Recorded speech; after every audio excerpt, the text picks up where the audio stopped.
mentioned number of, I think, around 12,000 yesterday. Flights under Operation Ganga have also increased sharply.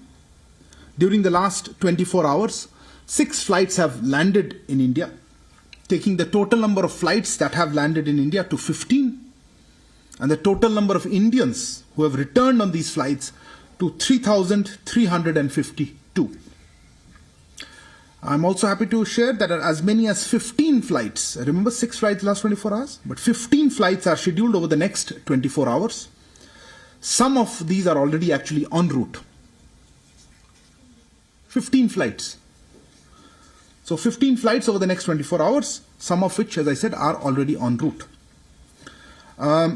Indian Air Force aircraft have now joined Op Ganga with the first C-17 flight from Bucharest expected to return to Delhi or land in Delhi from Bucharest later tonight.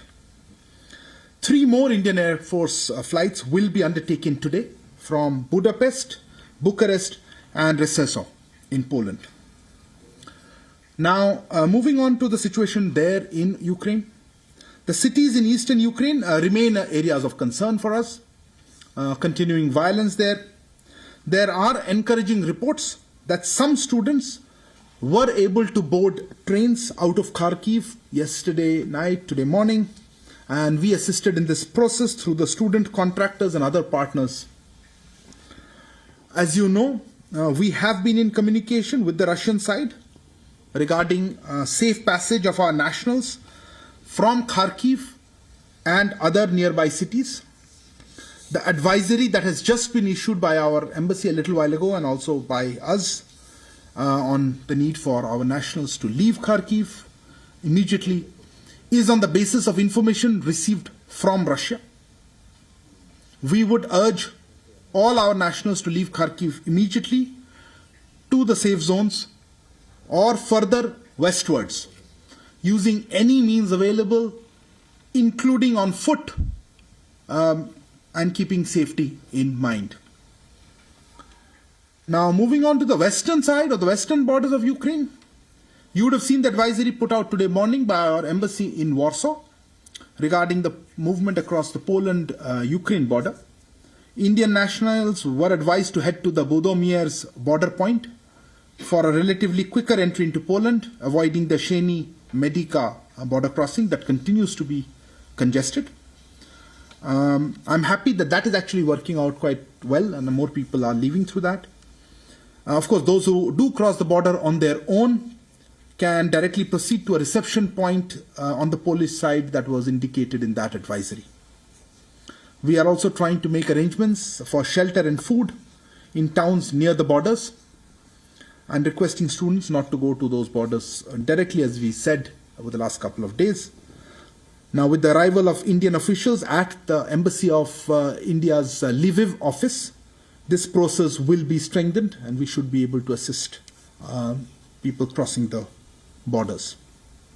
A mechanism for issuing emergency certificates to those who have lost their Indian passports has been instituted. I think this will also help many Indian students. Evacuation through Slovak Republic and Hungary border crossings also is proceeding steadily. But we urge students there also not to reach the border points, for example, at Chop directly to avoid this long waiting times. They are requested to coordinate with our teams and follow the advisories.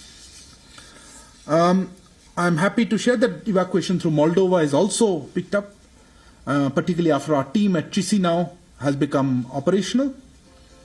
From Moldova, evacuees are taken to Bucharest to catch the Op Ganga flights. On the border areas, as well as in capital cities of Ukraine's neighbors, I mean Bucharest, Budapest, etc., our teams have made arrangements for food and accommodation for evacuees till they depart from India. With the large number of flights that are now being organized, this period will shorten and hopefully soon they will be able to leave for India once they have crossed the border. Prime Minister's special envoys have reached the countries neighboring Ukraine, and you've seen the information on that, and are coordinating efforts firsthand there, and we will be sharing information on that also. I mentioned about our embassy and I had received a few queries on this issue. The embassy was asked to set up a temporary office in Lviv, as I mentioned, to facilitate border crossings by Indian nationals. A substantial segment of our embassy team is now at Lviv for this purpose. The other segment, the location of the other segment of the embassy team is dynamic. We are exploring other options. We are exploring options for them to actually reach eastern Ukraine, to assist the evacuation of citizens who are stuck, as you know, on the eastern Ukraine, who are stuck. Once they come out of this, let's say Kharkiv, we are seeing if our teams can reach there. It's not easy because the route is not open all the time. But as I said, the location of that segment of the embassy team, as I mentioned, is dynamic. Moving on to the humanitarian assistance that we have announced by the Prime Minister. Foreign Secretary informed you yesterday, humanitarian aid in the form of medicines, medical equipment, tents, blankets, solar lamps, other material is being sent to Ukraine in tranches. The first tranche of basically medicines, I think about 2 tons of it, was sent on yesterday. Today is the second. Yesterday to Poland, through Poland, and is being handed over there. And we expect 3 more tranches, which will have tents, blankets, sleeping mats, etc. I think it's about 16 tons each shipment or something, will be sent today by the Indian Air Force flight, one of them, and the other one to Romania, and I think by some other airline to Poland. I will end here by saying that the MEA control room, as well as the control centers operated by our embassies, continue to operate 24/7 basis.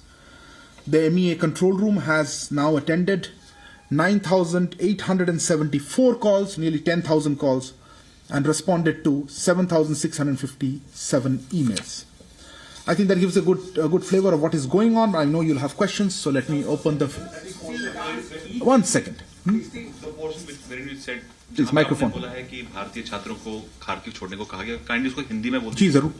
देखिए, अभी हमने देखा होगा, कुछ ही देर पहले हमने advisory, हमारी embassy ने एडवाइजरी जारी की है, जिसमें हमारे नागरिक, हमारे छात्र जो खार्किव शहर में हैं, खार्किव की बात कर रहा हूं स्पेसिफिकली, खार्किव शहर में उनको कहा गया है कि आप निकल ले वहां से शाम के 6 बजे लोकल टाइम के पहले, और 3 जगह बताई गई है। मेरे पास उसके कुछ डिटेल भी हैं, फिर से बताता हूं। सॉरी, वो नाम है मेरे पास, हमारे प्रेस रिलीज में है। वहां पे चले जाएं, वो करीब 15 किलोमीटर रेलवे स्टेशन से दूर है। किसी भी तरह से वहां चले जाएं, हमारी आग्रह होगी ताकि वहां पे सेफ रहे। ये सेफ जोन्स हमें बताए गए हैं। हमें मालूम है कुछ दिक्कतें आ रही हैं जो स्टूडेंट्स हैं वहां पे निकलने में, ये स्वाभाविक है, और हम उनके कोऑर्डिनेशन कर रहे हैं स्टूडेंट कोऑर्डिनेटर से। तो हाँ, आग्रह कर रहे हैं। Sorry, 1 second, now let me take questions in a more organised manner, please. आपसे शुरू करते हैं। Okay, will take microphone, introduce yourself. Neeraj, news 18 India से। आपने कहा कि रशियन इनपुट पे आधारित ये एडवाइजरी है, किस तरह के इनपुट है? क्या उनकी तरफ से आश्वासन दिया गया है कि सेफ पैसेज दिया जा रहा है, उसके बाद ये एडवाइजरी जारी की गई है ताकि रशियन बॉर्डर से वो निकल सके, या खतरा खरक्यू पे बढ़ गया, इस तरह का कोई इनपुट्स खुफिया आप लोग के पास है? Who else was the hand up? 1 second. Huh? Yeah, okay, related question. Sir, has Russia... Introduce and... Sir, this is Kamaljeet Sandhu. I'm from India Today. Sir, has Russia given an assurance regarding safe passage, and is the time till 21:30 today? Is there a 3-hour window for all the students and Indians to walk away to the nearest point, at least 15 kilometers away, as you were mentioning? From beyond, how many Indians are there in the conflict zone, especially in the city of Kharkiv? Any number if you can give us? How many you said, right? Yes, sir. Okay. Who else were it? Here? Yeah, sorry, I saw you first, please. Sir, I am Meghna Dev from DD News. Wanted to know, there are 3 locations that have been given for students to reach. So is there any strategy, or people are figuring out what is going to be the onward journey, where they'll go from there? Okay. Ma'am, I will take questions. Vijayalakshmi हूँ मैं India TV से। एक और छात्र की मौत की खबर वहाँ पर आ रही है, उसके बारे में किस तरह की जानकारी है? चंदन Jindal. One more in this round perhaps, or let me answer this. I mean, if you have something different, I'll come around to it. देखिए, नीरज से शुरू करता हूं. आपने कहा ये रूसी इनपुट्स हैं किस तरह खुफिया तो पता नहीं कुछ, पर Kanwaljit also asked about the assurances. Look, let me repeat what I said. We have issued this advisory based on inputs that the Russian side has given. We haven't chosen these locations. We haven't chosen the time. These are based on inputs that, as you know, we've been saying, and Foreign Secretary has said, External Affairs Minister also had raised, Prime Minister has also raised, conveyed to his counterparts of the need for a mechanism to safely evacuate our citizens, our nationals. Our advisory is based on inputs that we have received from the Russian side. I can't say anything beyond this because I think that's pretty self-evident. So I think those questions, I think that addresses that. Meghna, your question is also similar. The 3 locations that you mentioned, there's no particular strategy as such. These were locations that are reasonably close, and we feel these are our safe zones. And the request is to see if they can move there. Yes, I understand the difficulties. I understand some places, some people are reporting some difficulties of various kinds, including violence continuing. But look, we will work with that. We are in touch with the student coordinators, and this advisory we would urge everyone to take seriously and leave. Siddhant, you mentioned how many people. It's a very difficult question to answer. We've been trying to give you assessments of where people are. I don't think it will be an appropriate and accurate, considering that we're asking people to move out. As I mentioned, we had an original number of about 20,000 who had registered. Our sense is that the number of people who were there were a little more than who had registered, because we have now a broad understanding that about 17,000 people, or near 17,000 people, have left. So there would have been a little more to begin with who may not have registered, but obviously we will bring back every Indian who's there. So I don't think I know that some people left last night from Kharkiv in some trains, today morning. So I think instead of looking at those numbers, let's see whoever is left, let's see if we can get them all in. As you know, in Kyiv we managed to do that. Fingers crossed that Kharkiv also continues the same way. Vijay Lakshmi ji, आपने जिक्र किया एक Indian student जिसके बारे में sorry आप यहीं बैठे हुए हैं. मेरे पास कुछ इसमें खबर है. चंदन जिंदल एक स्टूडेंट वेनेत्सिया में पढ़ रहे थे. आज उनकी मौत हो गई. और condolences to the family, but ये नेचुरल कॉजेस में ऐसे हुई है. वो काफ़ी दिन से हॉस्पिटल में थे और उनके साथ उनके फैमिली मेंबर हैं यूक्रेन में उनके साथ, और हमारे तरफ से हमारी शोक एंड और deepest condolences. Let me go on to the next set of questions. Okay, hold on. You've been raising your hand earlier, so let me go here. Then come. Myself, Anansha, I represent the New Indian. So yesterday you mentioned about the negotiation. What sort of negotiation is this, and what kind of back-channel diplomacy with Russia and Ukraine? And is it the same negotiator functioning on the both sides? And secondly, instead of the civilian alliance, we are using this IF forces. Is it some sort of message? Sorry, I didn't get the last part. IF message to whom? To the Russians. Instead of civilian air forces. Instead of? Civilian airlines. Sorry, instead of civilian aircraft. Yeah. Okay. Instead of, yeah. Okay, I got military, it. yeah, I got it. Thank you. Yeah, please. Sir, Shailendra from news 18. हमें कल बताया गया था कि Belgorod में भी एक team तैनात की गई है MEA की, जो मॉस्को से गई है. वो काफी करीब है खार्किव के. क्या उसके थ्रू एक कॉरिडोर की बात की जा रही थी कि वहां से एक कॉरिडोर बनाया जाएगा? आज जो एम्बेसडर की प्रेस कॉन्फ्रेंस भी हुई है, रशियन एम्बेसडर की, उन्होंने भी इस बात पर कहा कि हम कॉरिडोर बनाएंगे ताकि स्टूडेंट्स को वहां से निकाला जा सके.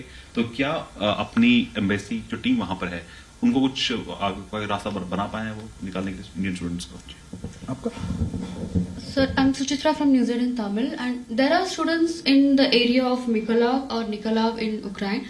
So we are getting reports that they don't have any connectivity, including the rain station got blasted in missile hit. So do you have any update on that? How many students are there? How many you said, no?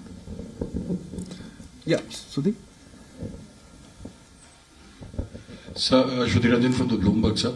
Any inputs or background you could share on whether Prime Minister is speaking to any of his counterparts or the EAM speaking to anybody else on the crisis and on the students also, sir? Thank you. Shrinja? You second round later, please. Let me finish. Sir, this talk of getting people out from the east has been talked about for a while. How feasible is it now? Because as you know, there is a window of opportunity to get people out. If there is safe passage from both sides, can the east, getting people out from the east, work out? I saw one more hand. Okay, no. Let me take this round of questions. Let me start with. I'm not sure, Arangsha, what you meant by negotiator. I don't remember the word negotiations. As I mentioned, we had been in touch with the Russians. I don't know if that's a negotiation. Diplomats tend to use the word negotiations a little more carefully. This is a discussions, and we've been in touch with them, and to basically press our demand that, as well as the Ukrainians, that we need a mechanism, a safe passage for our people. And as I mentioned just now, this is based on Russian inputs, what we have put advisory. I wouldn't like to characterize it as a corridor or passage, but we would like to get all our people out. Your other part of it is we will, as Foreign Secretary I think mentioned on Sunday, we will use whatever options we need and is felt appropriate to bring out our people. As I mentioned, we had been using civilian aircrafts, and it was felt that our assets regarding C-17 would also be able to augment and help and streamline that process. And so we have been using it. If you recall it correctly, one of the C-17s has also gone out with humanitarian assistance out. So that's a decision that's based on operational requirement and ground situation. Shailendra ji, Belgorod में बात आपने की. जी, हमारी team सिर्फ बेलग्रोड में नहीं है, और भी जगह भी है, कुर्स्क में भी है, और कुछ और जगह भी है रशियन साइड पे. पर देखिए, ये हमारे चॉइस पे तो नहीं है. वो मैप में तो बहुत पास लगता है, पर अभी एक वहां हॉस्टाइल, वहां वॉर चल रहा है. तो अभी के लिए जो रूट लग रहा है, जो हमारे रशियंस की बातचीत करने के बाद जो हमने एडवाइजरी इशू की है, वो वेस्ट और साउथ वेस्ट की तरफ है. पश्चिम के दिशा से ही यूक्रेन की तरफ है. पूर्व की दिशा में वहां रशियन फोर्सेस होंगे या कुछ भी होंगी, हमें नहीं मालूम. मैं इसमें कह नहीं सकता हूं कि क्या, पर हां, अगर मौका मिले तो वो ऑप्शन हमारे पास है और हम उसको देख रहे हैं क्या हो सकता है. बट अभी के लिए जो आप जिक्र कर रहे हैं, खार्किव में जो हमारी एडवाइजरी है, उसमें सिर्फ ये 3 पश्चिम की तरफ जगह है, सेफ जोन्स की बात हम कर रहे हैं.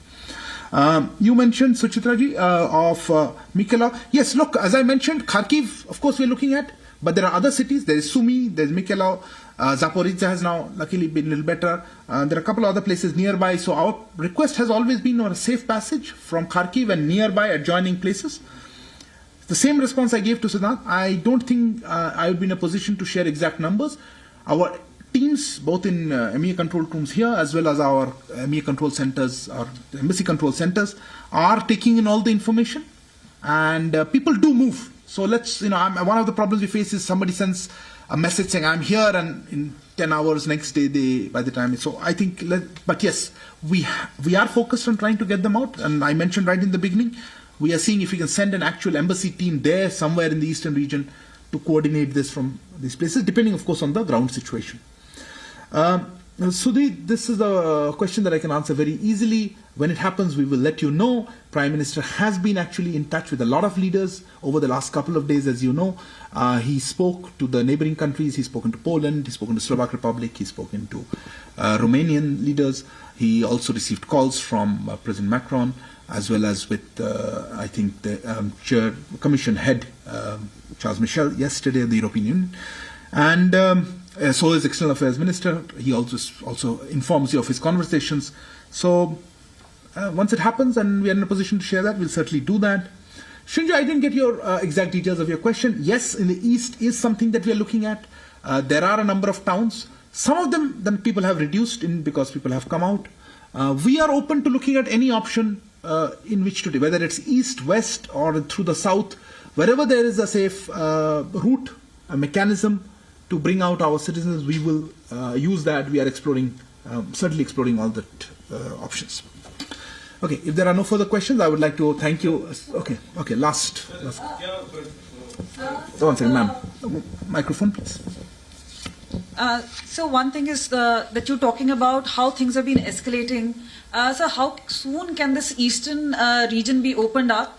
Also, there has been a query regarding Naveen's mortal remains. Is that a possibility, or you think it may not be possible to extricate him? Okay, one second, one by one. Okay, and Naveen's, okay. Sir, Paschim Bangal की मुख्यमंत्री ममता बनर्जी कह रही हैं कि 3 महीने पहले लेकर के आना चाहिए था, बहुत देर सरकार ने कर दी वहां से अपने नागरिकों को, छात्रों को निकालने में। Last question. रूसी राष्ट्रपति व्लादिमीर पुतिन से आज दोबारा प्रधानमंत्री मोदी बात करने वाले हैं या हुई? ओके, नीरज जी, मैं जो प्रश्न का उत्तर मैंने अभी दिया सोधी जी को, वही मैं आपको दूंगा। प्रधानमंत्री जी बहुत देशों के लीडर्स के साथ बात कर रहे हैं। जब ऐसा कोई बातचीत होती है हम उसको शेयर करते हैं। मैं पहले से कुछ कहना नहीं चाहूंगा। Regarding your query regarding 3 months ago, look, I have a very good policy of not responding to comments that either have not seen or not directly. All I can say is, look, we take the decisions on evacuating our citizens at the appropriate time. We have been issuing advisories for quite some time now, and many people did leave. But a conflict situation has arisen, which has led to a formal evacuation process, which has started now. And as you can see, a significant number of people have been evacuated. I think MEA has been in partnership and cooperation with IAF and other partners across the government and civil aviation and other states has been quite successful in bringing out a large number, as you see. Unfortunately, there are pockets where violence and conflict is still underway, and that has made it a little more difficult. Nevertheless, as today's advisory indicates, we still see some hope of getting this done.